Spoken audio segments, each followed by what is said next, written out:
के आगे चलते हैं। अभी बॉन्ड्स जमा होने थे, जो आपको पता है बहुत बड़ा चल रहा था इशू कि शायद पाकिस्तान जो है वो बैंकरप्ट हो जाए, ये हो जाए, लेकिन तारीफ जो है वो, या जो गवाही दी कि ऐसी कोई बात नहीं है, वो साबिक वजीर खजाना शौकत तरीन साहब ने भी दी कि मैं अगर सच बोलूं तो इसी तरफ कैसे नहीं जा रहे हैं। तो डार साहब का अब तक का काम, और दूसरा ये बात कि डार साहब ने कल परसों जो अब अंदर खाते में जो डार साहब से कहा जा रहा है कि आप एक तो बिजली की कीमतें बढ़ाएं और दूसरा पेट्रोल की कीमतें बढ़ाएं। देखें, जब से डार साहब आए लोग कहते हैं कि जी डॉलर नीचे क्यों नहीं गया, और भाई डॉलर ऊपर नहीं गया, आप ये देखें कि डॉलर वहां पे रुक गया, ये तो छोटी बात है।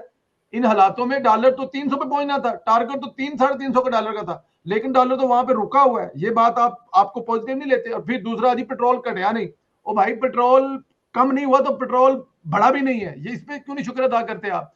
तो यहां तक चीजें रोकनी जो है, ये मतलब बड़ा एक कमाल है, और आने वाले वक्त में मजीद जो है वो हमें मिलेंगे। लेकिन डार साहब ने यहाँ पे धमकी लगाई है IMF को, मैं अपनी शर्तों पे काम करूंगा, अपनी शर्तों पर पैसे लूंगा, तुम्हारे कहने पर मैं पेट्रोल की कीमत नहीं बढ़ाऊंगा, तुम्हारे कहने पर मैं बिजली की अपना इसकी जो बिजली की कीमतें नहीं बढ़ाऊंगा। हाँ, जो तुम लोगों के पैसे हैं किस्त है वो टाइम पर मिलेगी, कहां से दूंगा कैसे दूंगा वो मेरा प्रॉब्लम है। तो आप क्या समझते हैं कि IMF के साथ अगर पंगा हो गया डार साहब का, तो क्या पाकिस्तान IMF के बगैर सरवाइव कर सकेगा सर? तो देखें, एक तो ये बात कि शाहजेब खानजादा का प्रोग्राम मैंने देखा था जिसमें डार साहब से ये सवाल किया गया कि जो मिफ्ता इस्माइल साहब बात कर रहे हैं वो तो कुछ और कर रहे हैं। तो मिफ्ता इस्माइल साहब एक अच्छे इकोनॉमिस्ट हैं और उन्होंने जो अपना इदारिया लिखते हैं वो शुरू से लिखते हैं, उसके अंदर जो अदाद शुमार दिए हैं वो उन्होंने डार साहब के ऊपर इल्ज़ाम नहीं लगाया, बल्कि उन्होंने अपने जो है ना वो खदशात उसका इजहार किया।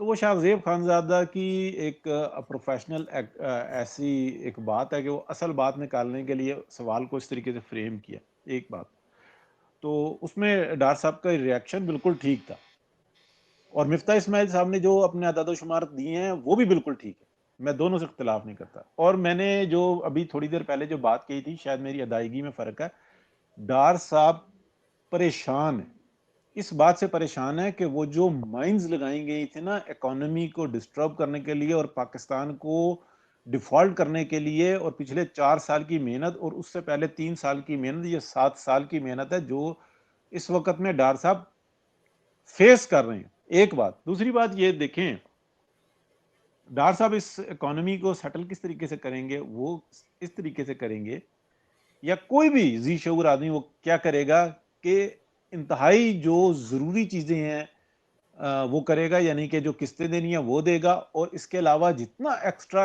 जो पीछे से फ्लो आ रहा है उसको वो रोक लेंगे, और रोकने के बाद जब एक टाइम आएगा तो फिर उसको स्पेंडिंग करना शुरू करेंगे ताकि इकोनॉमी ग्रो करे। सबसे पहले जो है ना लीकेजेस को ब्लॉक करेंगे, और वो कर रहे हैं।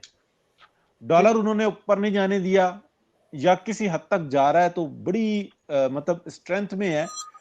LCs खुल रही हैं, सब कुछ हो रहा है, चैम्बर ऑफ कॉमर्स जो है ना वहां से रिपोर्ट्स ठीक हैं, इंपोर्ट भी ठीक है, GDP सही फाइल हो रही है, ये सब जो है ना काम ठीक चल रहा है। रेवेन्यू आपका, यानी कि आप रेवेन्यू जो रेवेन्यू आपका जो है वो जो टारगेट है उससे ज्यादा इकट्ठा हो रहा है जी। न सिर्फ ज्यादा इकट्ठा हो रहा है बल्कि वो जो रकम जमा कर रहे हैं वो स्पेंड करने के लिए कर रहे हैं। यानी कि इतनी दिगरगुं सूरत हाल थी जिसको फेस करना पड़ा है डार साहब का। तो मैं जो अल्फाज बोल रहा था वो ये कह रहा था कि उनके फेस से, उनके बात करने से परेशानी वाज़ेह होती है। सर जो टेंशन ही नहीं लेगा, जिस अरशद साहब को मेरे ख्याल दरमियान में या तो कॉल आ गई है या अरशद साहब के घर से कंट्रोल हो गया, कॉल आ जाती है दरमियान में।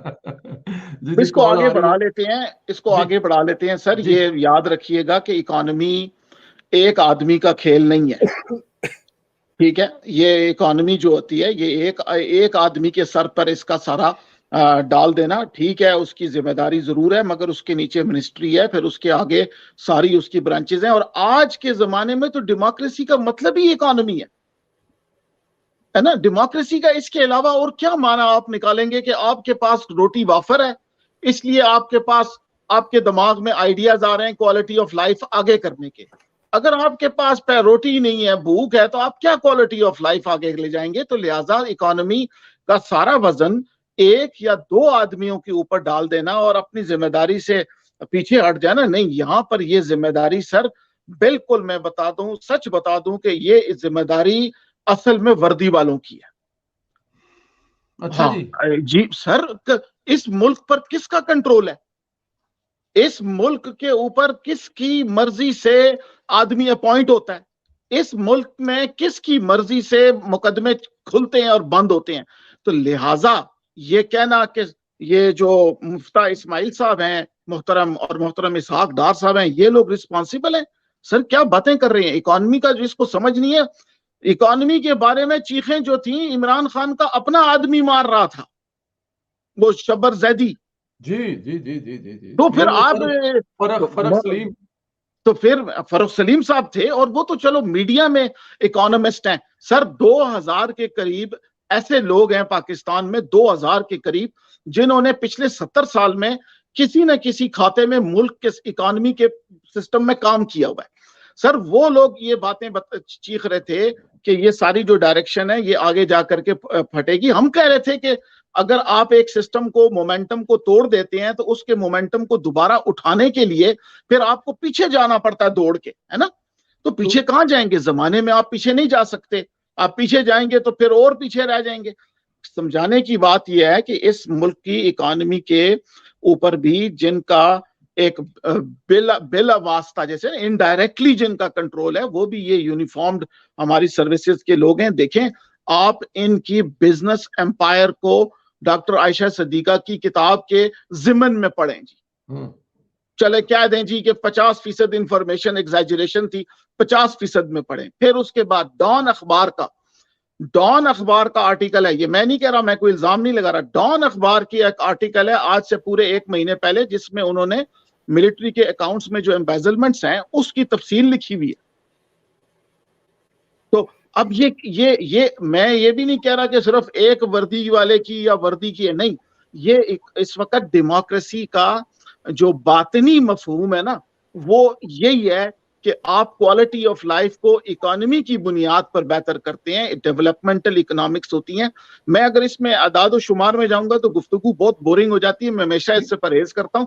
मेरी कोशिश ये है कि हम लोग फ्यूचरिस्ट बने, हम मुस्तकबिल को मद्देनजर रखते हुए इंजीनियरिंग करें, अपने इखलाकियात की भी, अपनी आदात की भी और मुल्क की भी। सिर्फ बचत से काम नहीं होता, बेचने से होता है, मगर एसेट नहीं बेच सकते। मुझे ये भी हैरत है कि मैंने चंद सीनियर सहाफियों को ये सुना है कहते हुए, मैंने खुद से नहीं सुना, और अगर मुझसे गलती हो तो पेश की माफी चाहता हूं, कि इसहाक डार साहब से किसी एंकर ने, शायद शाहजेब ने, मजबूर करके कोई ऐसी बात करवाई है कि भाई हम फिर जो हमारे पास हैं एसेट्स हम उनको बेचेंगे।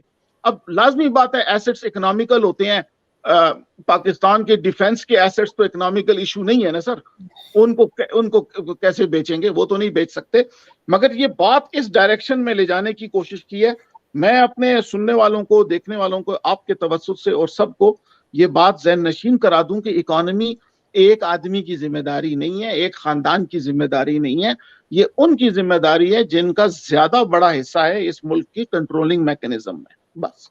बल्कि वो हमने देखा भी है कि जिस तरह जनरल बाजवा साहब ने पूरी दुनिया में भाग भाग कर अपनी तरफ से, वो कहते हैं ना कि वो बड़े दूर अंदेश थे, बड़े अच्छे थे, लोगों से डील करना आता था, बात करना आता था, पहले वो करके आते थे। ये तो सर्टिफिकेट्स हैं, ये तो आपके पास जुबानी कलामी स्टेटमेंट सर्टिफाइड है कि भाई इन लोगों का ये प्रोग्रेटिव था, इनका इसमें हाथ था, इसके साथ इसके और पहले भी लड़ाई डार साहब से डिफेंस की बजट भी हुई थी, मैंने सुना।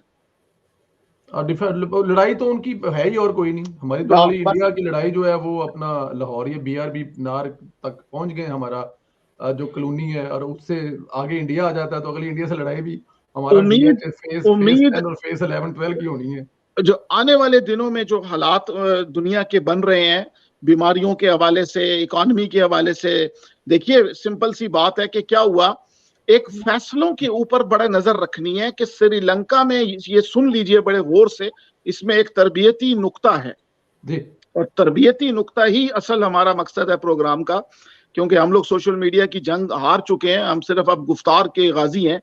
एक श्रीलंका में एक गलत फैसला हुआ, ये हुआ कि वहां के पढ़े लिखे लोगों ने, वहां के अपर क्लास ने, मम्मी डैडी जिसे कहते हैं, बर्गर कम्युनिटी ने ऑर्गेनिक